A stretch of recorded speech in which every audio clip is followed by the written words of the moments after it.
আসসালামু আলাইকুম। কি অবস্থা সবার? আশা করি আলহামদুলিল্লাহ সবাই ভালো আছেন।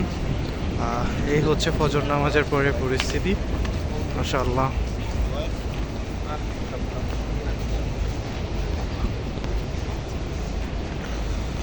অনেক অনেক মানুষ হয় পর এখানে নামাজ পড়া অনেক সৌভাগ্য।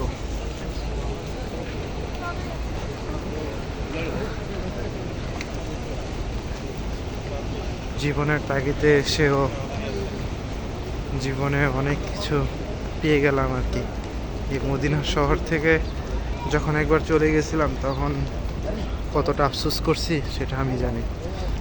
আবার এখন ফিরে আসছি, অনেকটাই ভাল লাগে। যতই ব্যস্ত থাকি চেষ্টা করি আইসা নামাজ পড়ার জন্য গ্রামে, বাট প্রত্যেক দিন আসতে পারি না। সবচেয়ে বড় সমস্যা হচ্ছে এটা, কারণ আমাদের থেকে অনেকটা দূরে।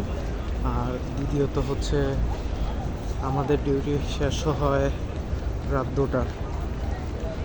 তো ওই সময় শুধু ফজর নামাজটা পড়তে আসার জন্য আসা হয়, তাছাড়া আসা হয় না আমাদের।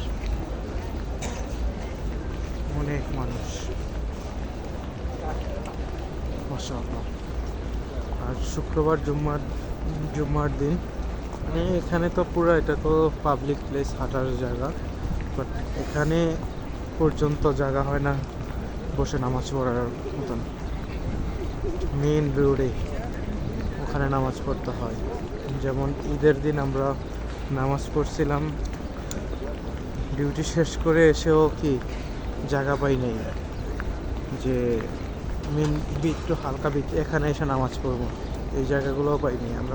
নামাজ পড়তে হয়েছে মেইন রোডে, একদম আমাদের বাসার কাছাকাছি ভিড় পড়ে গেছিলো। এতটা